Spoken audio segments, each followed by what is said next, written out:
Hello बच्चों, let's see the question. The question says let A is the set containing n elements. A subsets P1 of A is chosen. The set A is reconstructed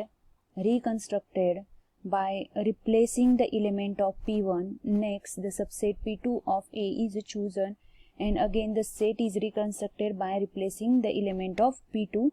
In this way, m is greater than 1 and the subset P1, P2 and so on up to Pn of A are chosen. The number of ways of choosing P1, P2 and so on up to Pm is, और हमें यहाँ पे 4 option दिए गए हैं. तो इस question को सॉल्व करने के लिए हम कोई की कंसेप्ट नहीं यूज करेंगे, डायरेक्टली सॉल्व करते हैं.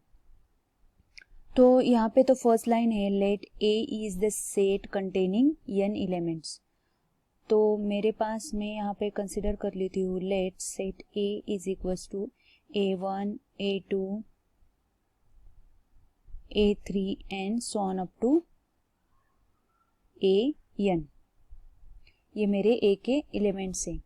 तो यहाँ पे मैं 2 चॉइसेस कंसिडर करती हूँ दैट यहाँ पे अगर आप नोट कर पाओगे तो ये जो P1, P2 सबसेट ये क्या है, ए के सबसेट है. मतलब ये जो मेरे ए आईज है यहाँ पे जो A1, A2 and so on up to, ये भी बिलोंग्स टू P1, P2 मतलब PJ उसको कंसिडर करती हूँ.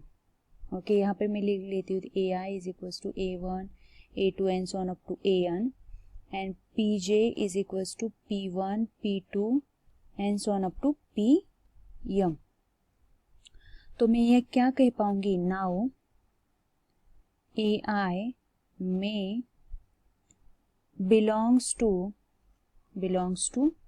PJ और मे भी हो भी नहीं सकता, और AI may not belongs to PJ. अगर हम इसकी ये जो 2 केसेस है, देयरफॉर अगर A1 इसमें होगा और मतलब P1 P2 में होगा और नहीं होगा, A2 P1 P2 में होगा और नहीं होगा, मतलब ऐसे कितने केसेस आएंगे, 2 फॉर ईच एलिमेंट. देयरफॉर हम क्या कह पाएंगे, there are 2 raised to m choices for each AI. So out of this there is only one.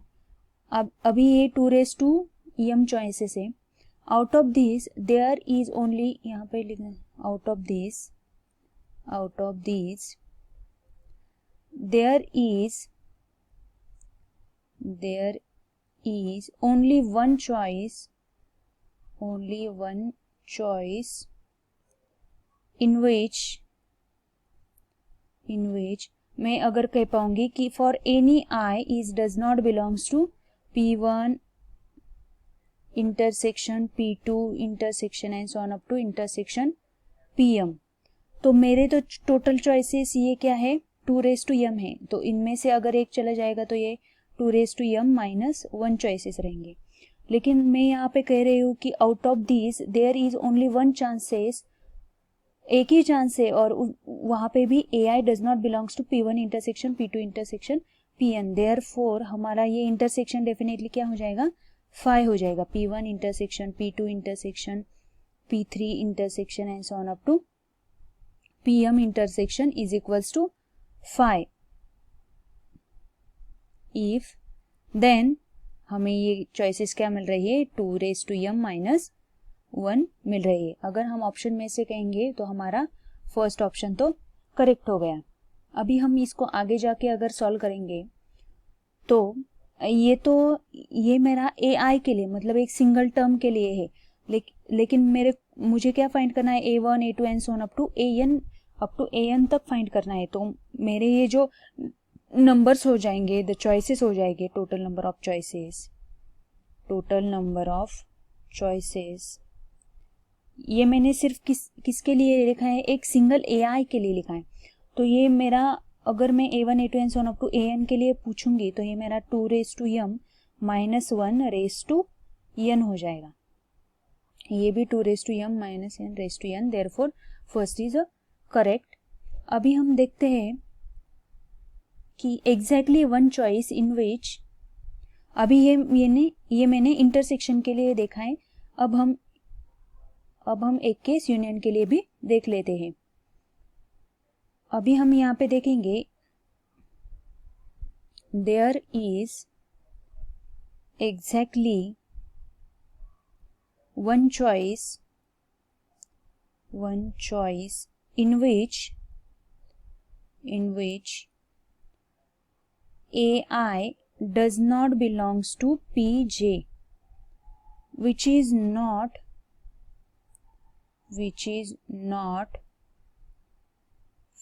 favorable for P1 union, P2 union and so on up to PM, और ये equals to क्या आ जाएगा, ये set, क्योंकि ये जो है वो सबसेट ऑफ A1 A के है। आप अगर नोट कर पाओगे all the PJ means P1 P2 and so on up to PM are subset of A, सो उनका यूनियन क्या आ जाएगा, मेरा सेट A आ जाएगा। अभी हम कंसिडर कर लेते हैं then AI belongs to, so AI definitely belongs to P1 union, P2 union and so on up to PM, क्योंकि ये सेट A ही है।